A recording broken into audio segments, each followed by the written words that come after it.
presente din ang Batch 80s. Mamaya ay magbigay din ng choir. Hallelujah. Namimiss ng Batch 80s ang pag-awit sa Panginoon. Di ba mga kapatid sa Panginoon, Batch 80s, amen? Ba, parang kakunti. Hallelujah. Praise God.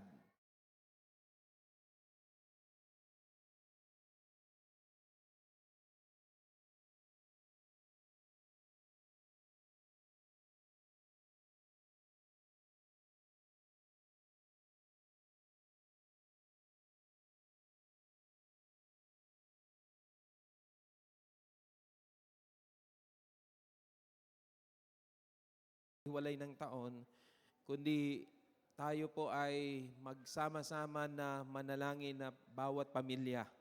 Alalahanin yung ginawa ng Diyos, itong lilipas na 2025, at ipagtiwala sa Diyos ang darating na 2026. Amen po ba doon? Di natin alam yung kasama natin ng 2025. Ito palang pagpasok ng 2026, hindi na natin kasama dahil kinuha na ng Panginoon. Ganyan po kaigsi ang buhay. Kaya naman napakahalaga na ang bawat minuto, bawat araw ay ating ihandog sa ating dakilang Diyos. At ang tunay na kabuluhan at saysay ng buhay ay nasa Panginoon. Hindi lang maabot yung ating pangarap na pinapangarap ng mundo, kundi yung pangarap ng Diyos para sa bawat isa sa atin. Hallelujah. At baka may maghanap din sa amin sa linggo. Wala po kami sa linggo. 28, invited po tayo sa isang church. Doon po tayo mag-share kasama aking buong pamilya. Doon din kami mag-spend ng bagong taon sa Karuhatan. Kaya pag-pray po ninyo kami. At patuloy na ingatan at samahan ng ating Panginoon at gamitin sa kanyang kalwalhatian. Ngayon po, ang aking dadalhin na paksa ay ang kagalakan ng Pasko. Lahat ng masaya ay magsabi ng Amen. Hallelujah. Yun pong isang bata na nakakuha ng regalo ay excited na excited. Napakabigat ng kanya ko excited. Talaga naman, halos ang hirap niyang buhatin yung kaniyang nakuhang exchange gift. Naku, ay pagdating sa bahay, hollow blocks pala ang laman. Ay talaga masama din ang loob ng ina. Ayun, ganun excited at kabigat. Ay meron namang blouse yung sa loob, kahit na may blouse, ay napakabigat, binalot sa Christmas wrapper. Ay talaga naman, noong binuksan ay hollow block pala. Ay mabigat ngayon. Malamang sa bawat isa na kasali sa exchange gift ay nagkaroon na ng palitan ng regalo. Merong natuwa, meron namang hindi natuwa. Kasi minsan iniisip ng isang tatanggap ng regalo, ako kay tutubo. Halimbawa, iniregalo itlog, tapos ang iba na sisiw naman. Hindi tubo yung sisiw. Alam ninyo, sa pagbibigayan ng regalo, hindi nakapokus doon po sa pakinabang ng kanyang tatanggapin, kundi tingnan kung paano magiging blessing. At mga kapatid, ito po yung tatandaan. Ito pong darating na Pasko, ngayong Pasko na ito, bago dumating ang araw na ito, meron tayong mga iniisip, siguro magbigay yun, siguro magbigay yan. Pag hindi nagbigay, madidisappoint ka. Tama? Siguro magbibigay yun, ganyan. Madidisappoint ka. Alam ninyo, huwag kang mag-focus dun sa anong tatanggapin mo. Kasi madidisappoint ka. Pag inisip mo, yung kung papaano ka maging blessing, mga kapatid, meron ding kagalakan. Hindi lamang sa pagtanggap, kundi sa pagbabahagi. Buksan ninyo ang inyong mga Biblia dito sa Luke 1:28 at saka doon sa 46 to 55. Tayo po'y tumayo. Ito po yung isa sa batayan na mensahe. Ngayon pong umaga na ito, ang kagalakan ng Pasko. Luke 1:28, and then we'll jump on to verses 46 to 55. Ito po ang sabi, Luke 1:28, Lumapit ang anghel sa dalaga at binati ito, "Magalak ka, ikaw ay lubos," sabi doon, "na kinalugdan ng Diyos, sumaiyo ang Panginoon." Verses 46 to 55, ito po yung awit ng pagpupuri ni Maria. "At sinabi ni Maria, ang puso ko'y nagpupuri sa Panginoon, at ang aking espiritu'y nagagalak sa Diyos na aking tagapagligtas. Sapagkat nilingap niya ako kaniyang abang alipin. Mula ngayon, ang lahat ng tao ay tatawagin akong pinagpala. Dahil sa mga dakilang bagay na ginawa sa akin ng makapangyarihan, banal ang kaniyang pangalan. Ang kanyang kahabagan ay para sa lahat ng saling lahi na may takot sa kanya. Ipinakita niya ang lakas ng kanyang mga bisig, nilito niya ang mga may palalong isip. Tinanggal sa kanilang luklukan ang mga may kapangyarihan at itinaas ang mga nasa abang kalagayan. Pinasagana niya sa mabubuting bagay ang mga kapuspalad at pinaalis ng walang dalang anuman ang mga mayayaman. Tinulungan niya ang Israel sa kanyang lingkod at hindi niya kinalimutang kahabagan ito, tulad ng kanyang ipinangako sa ating mga ninuno kay Abraham at sa lahi nito magpakailanman. Laging pinagpapala ng Diyos ang kaniyang salita. Kayo pimakaupo na. Salamat po.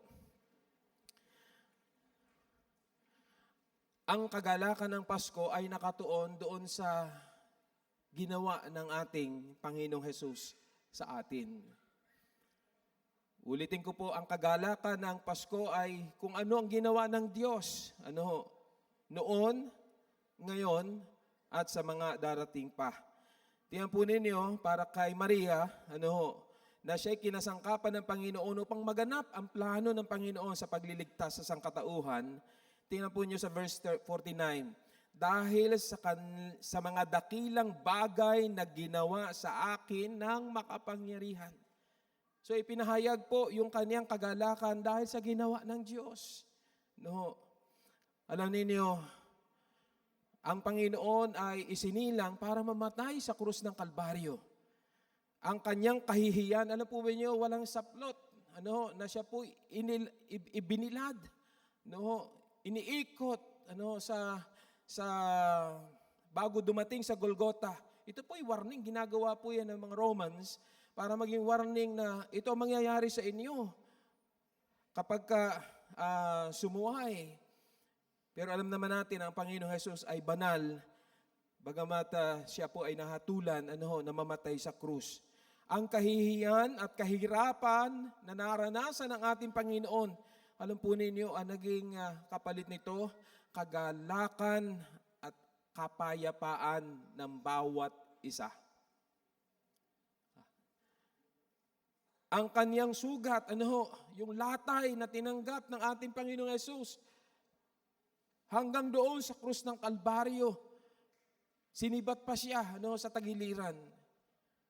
Sinasabi po ng mga mag-aaral, napakahirap po na huminga kapag bilad sa krus. Nakabitin sa krus. Napakahirap. Kaya po, para siguraduhin mamamatay, ay binabali po yung buto dito po sa binti. Para hindi na siya makakuha ng hangin. Pero may prophecy na hindi po babaliin ng buto ang Mesaya. Kaya hindi po naganap yun. Pero hirap po ang ating Panginoon. Siya po ipinako sa krus. Noong nga po ako'y nag-exhort sa mga bata, ako po ay gumawa ng koronang tinik. Nakita po ako doon sa aming bakuran na bagong suloy na malalaking tinik. Ginawa kong korona. Ako'y ingat na ingat. Ako'y natinik pa rin, ikasakit. At sinubukan kong ipatong sa aking ulo nung sa harap ng mga bata. Napakasakit. Nakapatong lang yon. Pero alam niyo po ba, bilang pagmak sa ating Panginoon, bilang pagtuya sa Panginoon, kasi pahayag ng Panginoon, siyang hari ng mga Hudyo, binibisan siya ng kulay ube na damit, yan po ay kulay ng mga hari na isinusuot. At may setro yan, at saka may korona. Ginawa siya ng korona pero tinik. Alam niyo, nung ipinatong sa ating Panginoon, pinalo pa siya. noong tambo, yung setro, pinalo pa siya. Kaya added to the injury, yung pong may sugat na, paluin pa, lalo pa pong ito ay napakahapdi sa ulo. Mga kapatid, yung cross, pakinggan ninyo, yung cross ni Kristo, yung crown of thorns ni Kristo, naging crowns of spiritual blessings sa bawat isa sa atin. Hello mga kapatid. Kaya kung ma-enjoy mo man ang spiritual blessings, eternal, yung mga iba-ibang crowns na binabanggit na tatanggapin ng mga mananampalataya, mga kapatid, bago po natin tatanggapin yon, may nagdusa muna ang ating Panginoong Hesukristo. Kasi hindi natin matatanggap yon kung hindi namatay ang Panginoong Jesus sa krus ng Kalbaryo. Sabi doon, siya'y tinukso sa lahat ng paraan, pero hindi nagkasala. Yung pakikibaka ni Kristo sa kasalanan at sa kamatayan, napagtagumpayan po niya ito. Yung tagumpay ni Kristo, sabi sa 1 Corinthians chapter 15, magpasalamat tayo sa Panginoon, sapagkat kung papaano si Jesus ay nagtagumpay sa kasalanan at kamatayan, ang lahat ng sumampalataya ay magkakaroon din ng pagtatagumpay sa kasalanan at kamatayan. Purihin ang ating Panginoon. Hallelujah. Praise God. Di mo kaya yun. Hindi ko kaya ito. Lagi kong binabanggit, paulit-ulit, sa pangangaral na salita ng Diyos mula pa noon, after the fall, mula pa noon hanggang ngayon, walang tao makapagsabi hindi siya nagkasala kailanman. At mula pa noon hanggang ngayon, kahit sinong pinakamatalino, mayaman, mahusay, walang nakapagtagumpay sa kamatayan. Kahit na tuklasin ng mga matatalino ang pagpigil sa kamatayan, meron at meron pa rin namamatay. Pero merong isang nagtagumpay. Bagamat namatay, ay muling nabuhay. Walang iba kundi ang ating Panginoong Hesukristo. Hallelujah! Hallelujah! Kahit pa yung mga leader ng reliyon, sasabihin niya, pag namatay siya, bantayan, mabubuhay naman ako. Hindi nangyari. No, wala pong nangyari. Si Jesus lamang ang nakagawa noon. Namatay siya, muling nabuhay, umakyat sa langit. 2,000 taon na nakalipas. 2,000 na. Hanggang ngayon, buhay at buhay, magpakailanman. At siya ang haring darating. Yung pakikibakan niya, tayo po nagtagumpay. Yung record ng iyak ni Kristo, nakita ko dalawa. Kailan yon? John 11:35. Pinakamaiksing talata, yung gusto magsaulo ng talata na pinakamadali, John 11:35. Jesus wept. Yun, may talata ka na agad. Yung pinakamahaba, nasa Book of Esther. Kung hindi nagkakamali. Jesus wept. Bakit siya umiyak? Kasi nakita niya, minamahal niya, umiiyak. Yung mga Hudyo umiiyak. Yung bang ginawa ng kasalanan sa tao. Yung bunga ng kasalanan sa tao. Na yung mga minamahal niya na dapat masaya, eto, dumating ang kamatayan kay Lazaro, umiyak. At ang sabi doon, nahabag ang ating Panginoon. Tumangis si Jesus. Siya'y tunay na tao. May emosyon. Tunay na persona. He has the ability to think, to feel, and to make decisions. Tunay na persona. Siya po'y umiyak. Isa pa pong account na siya po ay umiyak. Nung po siya hinugupit, hindi po siya umiyak. Alam po niyo yung hagupit, mayroon pong kata dyan, mayroon pong talim sa dulo. Bumubunot po yun ng laman. Ang kanyang cross, ang karaniwan, yung pong pataas na kahoy, nakatanim na, nasa lugar na pagpapakuan. Karaniwan ho yun. Kaya yung pong dinadala, yung crossbar na lamang. Okay? Kaya yung crossbar, sabi doon, mga nasa,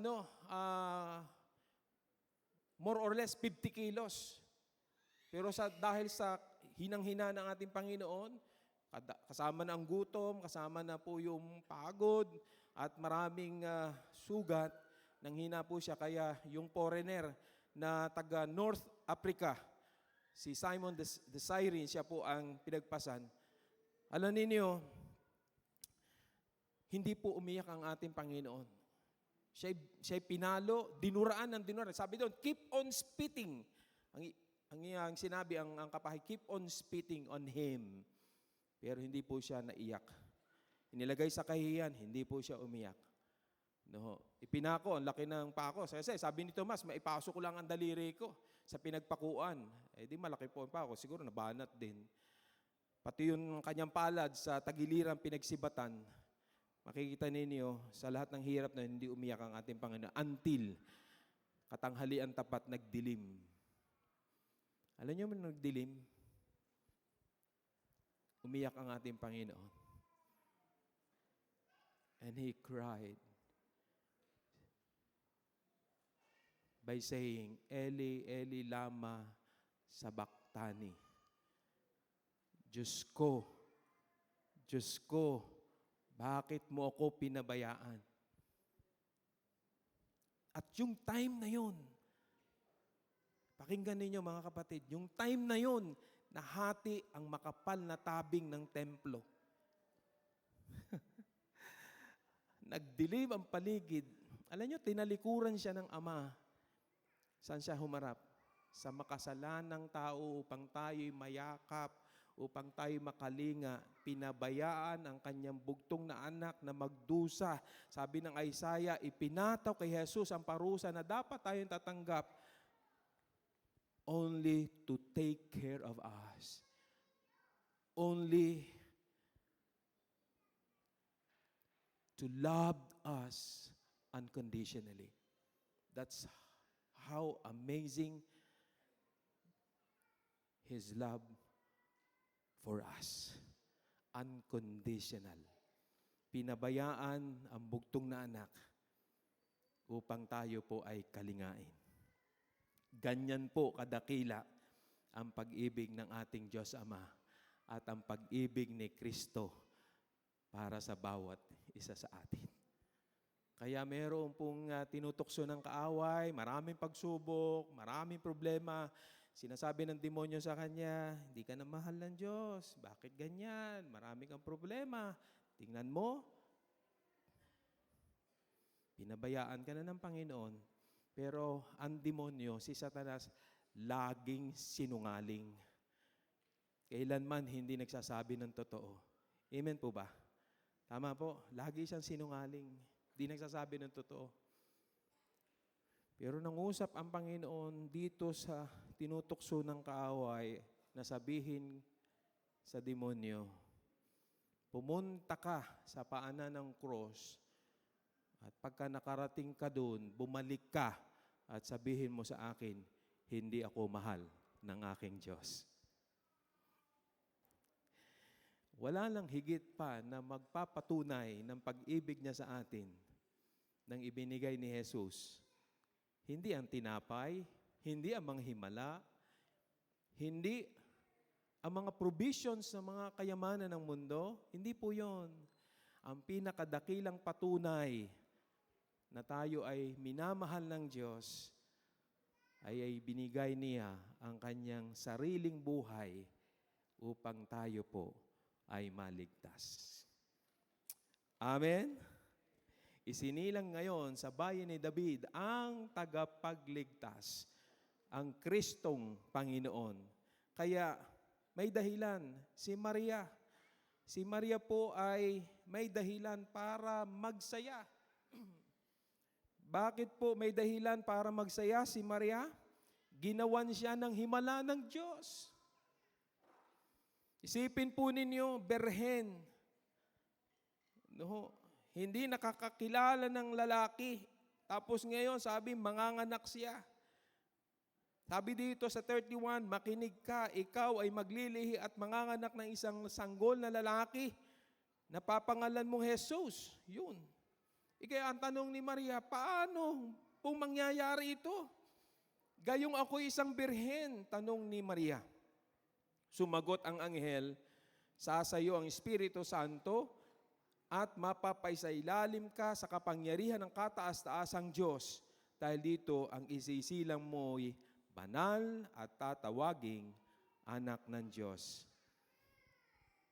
Sabi ng verse 37, sapagkat walang anumang bagay na hindi kayang gawin ng Diyos. Virgin birth. Paano mangyayari yun? Na walang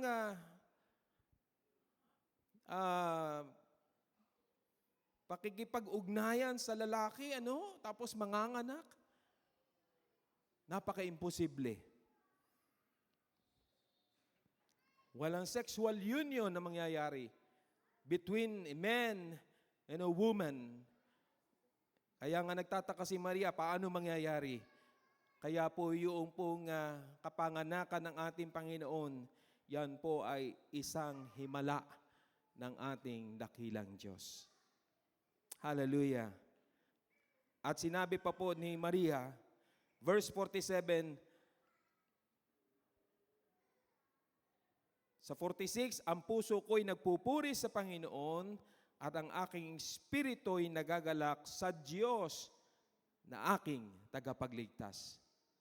Hindi po si Maria ang tagapagligtas. At para sabihin mo na meron kang tagapagligtas, inaamin mo sa iyong sarili na ikaw ay makasalanan. Hindi siya ang magliligtas, kundi si Jesus ang kaniyang tagapagligtas. Kapareho lang din natin. Kailangan natin ng tagapagligtas. Si Maria, kinilala niya, meron siyang tagapagligtas. Sabi doon sa 42 and 48, tunay na pinagpala. Sabi yan, tunay na pinagpala. Verse 42, tingnan po ninyo. Napasigaw siya sa galak, pinagpala ka sa mga babae at pinagpala rin ang dinadala mo sa iyong sinapupunan. Verse 48, sapagkat nilingap niya ako, kanyang abang alipin, mula ngayon, ang lahat ng tao itatawagin akong pinagpala. Wow! Akala natin si Maria lamang po ang nakaranas ng miracle. Tayo po nakaranas din ng miracle. Yung new birth natin, yung bagong kapanganakan, miracle din po yun. Papaano kinilala ni Maria na meron siyang tagapagligtas? Tayo rin po. Meron tagapagligtas ang ating Panginoon. Amen po. Papaano po si Maria ay pinagpala? Lahat ng kumilala sa Panginoon, tunay na pinagpala.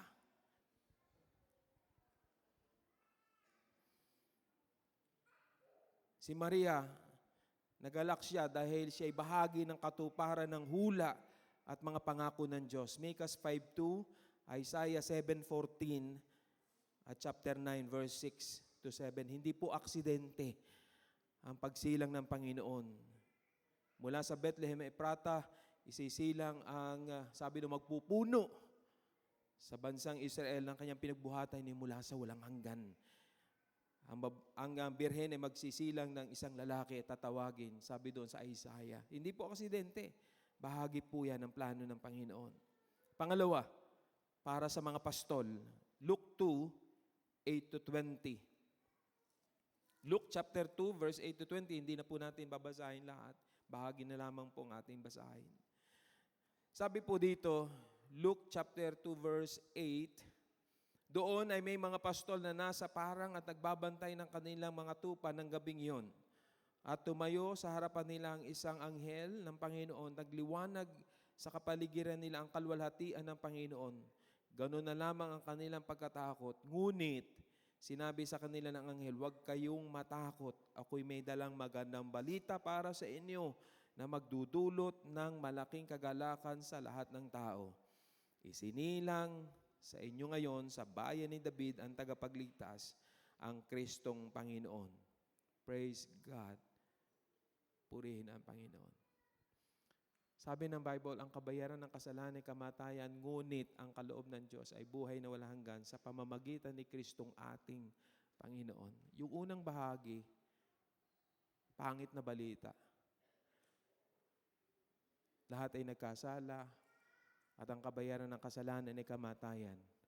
Kapag hanggang doon laang, pag hanggang doon lamang ang sinabi, pangit na balita. Parang ganito, nagpa-check up ka. At pagkatapos magpa-check up, mukhang malungkot ang doktor.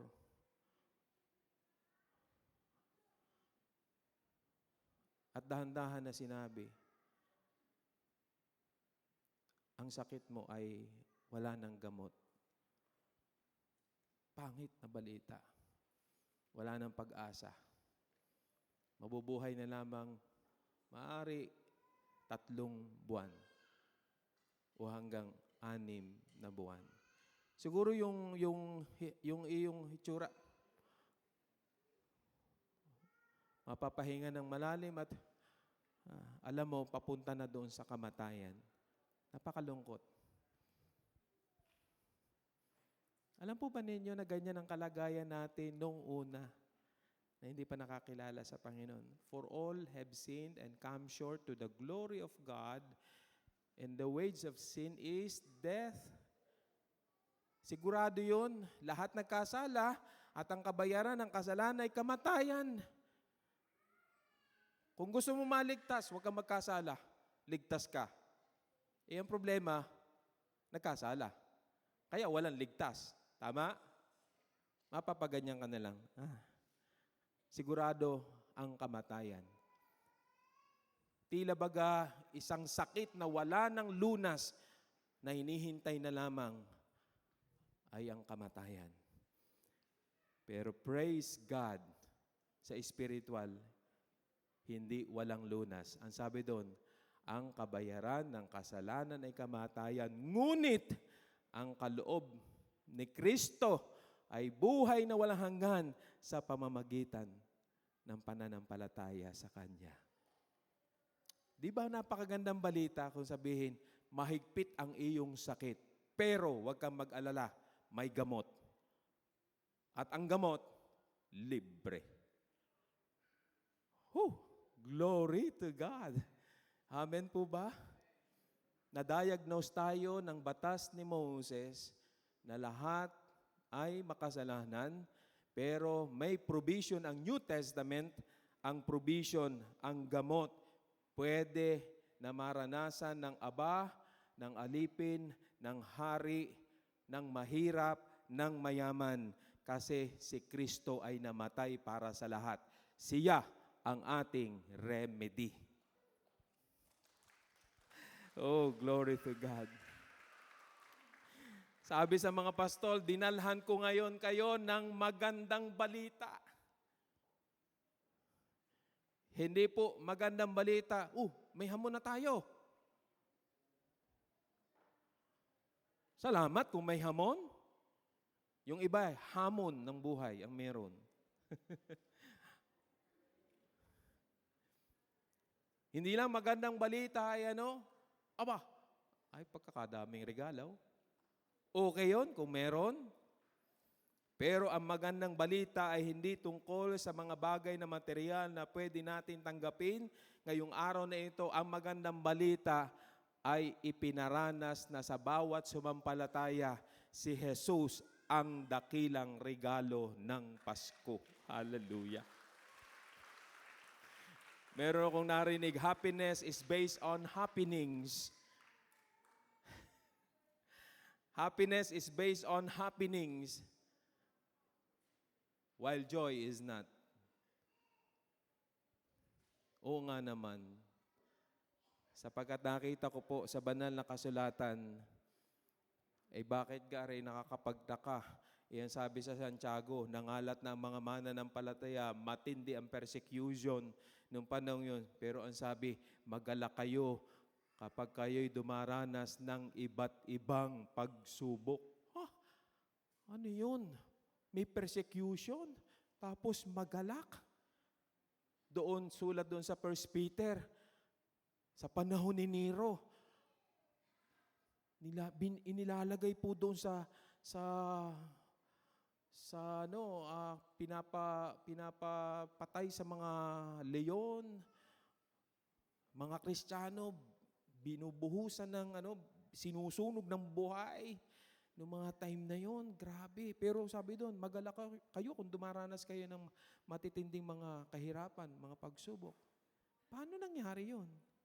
Usually, ang kagalakan ay kapag may magagandang bagay na nangyayari sa ating buhay. Si Pablo, nung sinulat niya yung Pilipos, magalak kayong lagi. Inuulit ko, magalak kayo. Ba, inuulit pa eh. Sabi ni Pablo, magalak kayong lagi. Inuulit ko, magalak kayo. Eh, nasan ka si Pablo? Nasa abroad baga o kaya siya ba ay sobrang napakasagana? O dito man sa lokal, ano ba, talagang kung sa dagat ay panatag na panatag dito, wala man lang problema. Ganun ba? Hindi. Si Pablo po ay nakapreso. Siya po ay nasa kulungan. Pero sabi niya doon sa mga taga-Pilipos, magala kayo lagi. Inuulit ko, magala kayo. Si Job, wala na ang ari-arian niya. Pero sabi niya, ang Panginoon ang nagbibigay, ang Panginoon ang kumukuha. Maganda yung sinabi sa huli. Purihin ang Panginoon. Aba. Ay saan ang gagaling ang kagalakan ng mga are? Mapapansin ninyo, sa mga mananampalatayang sinulatan sa Santiago, mga mananampalatayang sinulatan sa 1 Peter, maging sa pananaw ni Job, hindi sa mga bagay na nangyayari sa paligid ang batayan ng kanyang kagalakan, kundi ang kanilang batayan ng kagalakan ay tungkol sa Panginoon. Tungkol sa kayang gawin ng Panginoon, tungkol sa kanyang salita, tungkol sa kanyang pangako. Ibig sabihin, ang kagalakan niya ay panloob, nanggagaling sa loob, na kahit anong sitwasyon, kaya pa rin magpuri sa Panginoon basta nagtitiwala ka sa tapat at makapangyarihang Diyos. Sa Book of Acts, bugbog sarado na. Sa pangangarbil nyo, pupunta sa prayer meeting. Hindi natuloy sa prayer meeting. Siya natuloy doon sa bilangguan, si Pablo at si Silas. Maraming tama, binato. Pinangaw pa. Isipin ninyo, may kahoy na mabigat, tapos doon nakapangaw itong paa. Nakakadena sila. Maghahating gabi. Pero anong ginawa? Anong ginawa ni Pablo at ni Silas?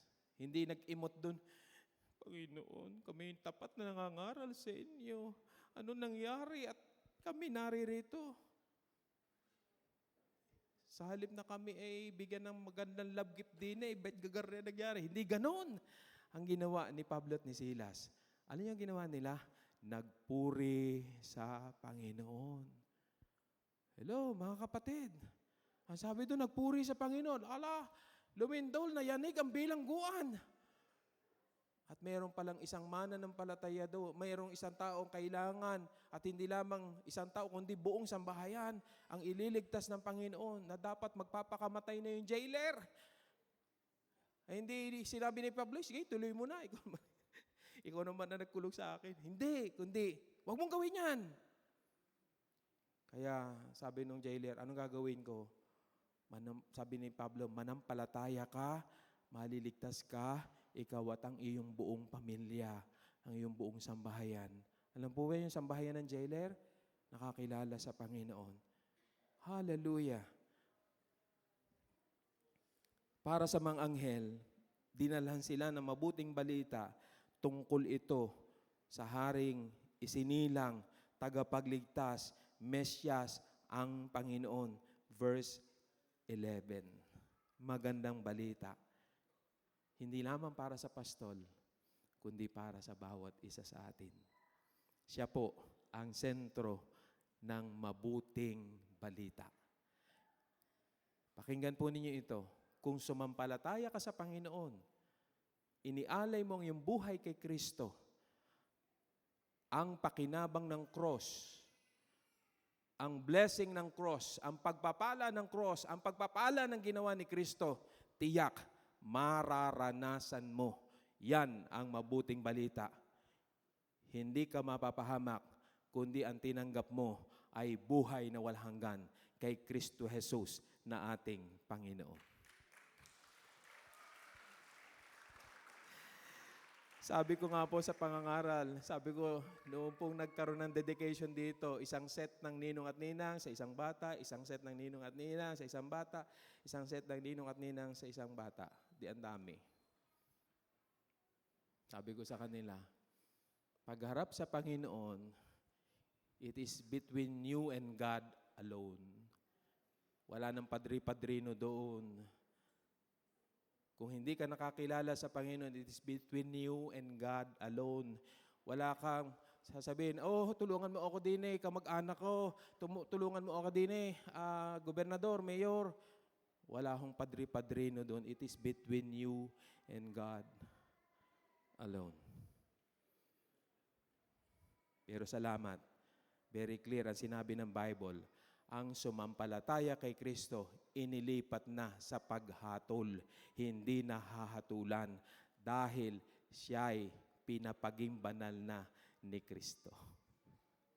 Wala ka na doon sa Great White Throne Judgment, hindi para sa iyo yun kasi inilipat ka na sa paghatol, hindi ka nahatulan. Ang hatol na haharapin natin ay pagtanggap ng rewards, hindi para parusahan doon po sa mga sumampalataya sa Panginoon. Kaya may panahon pa, yung hindi sumasampalataya sa Panginoon, may panahon pa na ibigay mo nang yung buhay kay Kristo ngayon. Bakit? Sapagkat si Kristo ang buhay na walang hanggan. Ang pinananahan ni Jesus ay may buhay na walang hanggan. Wala nito ang hindi pinananahanan ng anak ng Diyos. Kaya magalak ka. Ang mabuting balita ay hindi lamang narinig. Ang mabuting balita ay naranasan nung tinanggap natin siya sa ating puso. Last but not the least, para naman sa mga pantas. Matthew chapter 2 verse 10 to 11. Yung una ay para kay Maria, pangalawa ay para sa mga pastol, at ang pangatlo at pinakahuli para sa mga pantas. Matthew 2, 10 to 11. Ito po ang sabi. Ganon na lamang ang kanilang kagalakan. Wow. Nang makita ang bituin, pagpasok sa bahay, nakita nila ang bata sa piling ni Maria na kanyang ina. Nagpatira pa sila at sinamba ang bata. Inihandog din nila sa kanya ang mga dala nilang ginto, insenso, at mira. Nabanggit ko po ito noong nakaraan na hindi po sa malapit na lugar nanggaling po ito. Ito po ay Persian mula sa Babylonia at ang paglalakbay na ginugol nila ay halos 40 days. Isipin niyo yun, 40 days na naglakbay. Kaya hindi nakapagtaka nang sabihin dito, gano'n na lamang ang kanilang kagalakan nang makita ang bituin. At yun, nakita mismo nila yung haring isinilang. Mula sa malayo at matagal na paglalakbay, hindi po sila nabigo. Hindi nabigo sa kanilang pakay. Pangalawa, may kagalakan sila. Ang kanilang intention very clear Makita, hindi lamang makita, sambahin, hindi lamang sambahin, magregalo, magkaloob. Hindi kung ano makukuha sa hari na isinilang, kundi ano ang kanilang pwedeng ipagkaloob sa tagapagligtas. Naghandog sila ng bukal sa kanilang kalooban. Kaya naman, sa araw na ito, uulit-ulitin natin, ang tunay na kagalakan ay nakasentro sa ginawa na ni Kristo at patuloy na gagawin ng Panginoon sa ating mga buhay. Tapat at mabuti ang ating Panginoon. Ulitin ko po, tapat at mabuti ang ating Panginoon. Huwag po tayo mapofocus na magbibigay si ganon, magbibigay si ganyan. Huwag niyong isipin na inyong tatansay, magbibigay si ganon. Madidisappoint po kayo. Hindi niyo hawak ang isip ng mga tao. Ang ating pong focus ay, Lord, magbigay man sila o hindi, ang pinakamahalaga, ibinigay mo ang iyong buhay para sa akin. More than enough na po yun.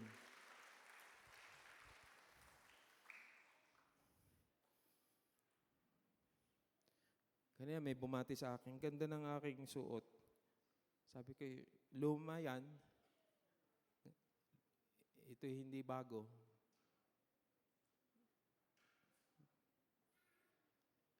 Hindi po sa mga bagay na ating tatanggapin. Kung may bago, kung may luma, kung may nadagdag, may nawala, ang pinakamaigi ay yung ginawa ni Kristo na walang kapantay, walang kapares, at yung patuloy na gagawin sa ating buhay. Mga kapatid, hindi kayang gawin ng sino man. Siya lang ang makagawa. Kaya purihin ang ating tagapagligtas. Tayo po'y tumayo. Tayo po'y tumugon sa mensaheng ito. Ating pong awitin, give thanks with a grateful heart. Hallelujah. Walang dahilan para malungkot ka ngayong araw ng Pasko. Magsaya ka. Dahil meron ka na hindi kayang tumbasan ng kayamanan ng mundo. Kung ikitumanggap na sa Panginoon, meron ka na hindi kayang tumbasan ng kahit gaanong kalaking kayamanan. Kasi yung kaligtasan natin, binili ng dugo ni Kristo. May halaga po ang ating salvation. Sabi ko nga kanina sa inyo kanina, yung kapalit, kahihiyan, kahirapan, naging kagalakan at kapayapaan natin. Yung sugat na tinanggap niya, naging kagalingan natin physically and spiritually. Yung kanyang kamatayan sa krus, buhay na walang hanggan sa atin. Yung kanyang cross, yung crowns of thorns, naging crowns of spiritual blessing sa atin na tatanggapin. Yung kanyang pakikibaka sa kasalanan at kamatayan, hindi natin kayang gawin yun. Pero ginawa niya para sa atin. Pinabayaan siya ng Ama upang tayo mayakap, upang tayo kalingain. Tayong hinarap, tayo ang kanyang inibig sa kabila na tayo di kaibig-ibig. Kaya ngayong oras na ito, alayan natin siya ng papuri, magdiwang, magpasalamat. Katulad ng ginawa ng mga anghel, ginawa ng mga pastol ng tupa, ginawa ni Maria na ina ni Jesus, ginawa ng mga pantas. Ginawa tayo ng dakilang himala ng Diyos. Marapat lamang na ang lugar na ito, pasalamatan natin siya. Pwede po ba yan, mga kapatid? Pwede po ba yun? Amen? Huwag natin siyang titipirin ng pasasalamat. Huwag tayong mahiya. Dahil kasi, karapat dapat siya ng pagtataas ng kamay, ng pagpupuri, pagdiriwang. Lord, salamat po. Dumating ka sa aking buhay. Hallelujah. Hallelujah. Siya ang sentro. Si Kristo ang sentro ng Pasko. Give thanks with a grateful heart. Let us sing this song with a grateful heart. Hallelujah. Yes, Jesus. Hallelujah. Hallelujah. Hallelujah. Hallelujah. Give thanks with a grateful heart. Give thanks to the Holy One. Give thanks, oh Jesus, because He's given Jesus Christ, His Son. Once again, give thanks. All together, let us sing this song with a thankful heart, grateful heart. Hallelujah. Let us recognize what Jesus had done for us. How He died on the cross. Only to redeem us. Only to rescue us and deliver us from sin. His Son and now,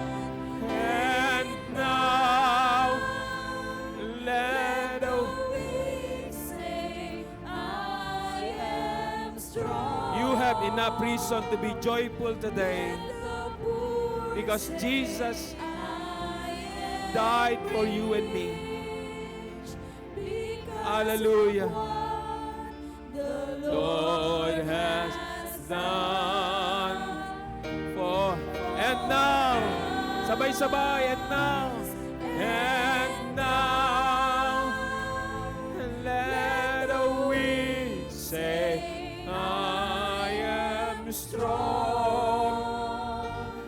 Let the poor say, I am rich, because of what the Lord has done for. At ngayon sa katapusan, Lord, at ngayon ang mahinay lang lakas, ang dukha'y itataas ng Diyos na mapagligtas. Tunay salamat. Pasalamatan natin ang Panginoon. Purihin ka, O Diyos. Sambahin ka ngayon at magpakailanman. Nagdiriwang at nagagalak ang iyong mga iniligtas sa lugar na ito. Mula sa mga kabataan, ina at ama ng tahanan, kami nagsasama-sama na sabihin po sa inyo mula sa aming mga puso, salamat po. Maraming salamat po. Sa di kayang tumbasan na espiritual na pagpapala na ginanap mo at ginawa sa aming mga buhay. Dati po, walang direksyon. Nilagyan mo po ng direksyon ang aming buhay. Dating walang kapayapaan, binigyan mo po ng bagong kagalakan. Dating mapapahamak, pero ngayon binigyan mo ng katiyakan ng buhay na walang hanggan. Napakagulo ng buhay itong una. Pero salamat, inayos mo aming Panginoon. Ikaw ang nagpatawad. Ikaw ang Diyos na mahabagin, na kumakalinga at tumutugon. Salamat po. Salamat po sa hindi dadalawang beses, tatlong beses na pag-iingat, maraming beses na pag-iingat, kagalingan sa mga sakit at karamdaman, ikaw ang nagbibigay. Maraming salamat sa iyong provision, sa inyong pagsama. Di mabilang na pagpapalang ginawa mo sa amin, O Diyos. At higit sa lahat, salamat po. Inialay mo ang iyong buhay sa krus. Ika'y namatay para sa amin upang kami ay di mapaamak at magkaroon ng buhay na walang hanggan. Maraming salamat.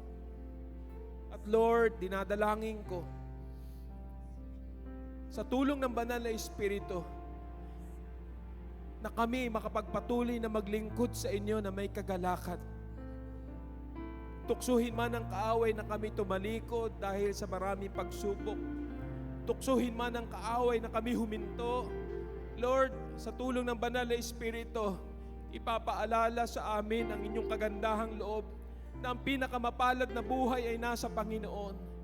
Hindi namin nasain na kami lumayo pa sa aming tagapagligtas, kundi kami manatili sa Kanyang pagkupkop. Manatili kami mangalong at magtiwala sa aming dakilang Diyos. Wala nang pupuntahan pa na secured, mapalad na buhay, kundi ang buhay na nasa Panginoon. Meron kaming Diyos, meron kaming tagapagligtas, meron tagapag-ingat ng buhay. Salamat po, O Diyos. Purihin ang iyong banal at makapangyarihang pangalan. Sambahin ka ng iyong mga lingkod.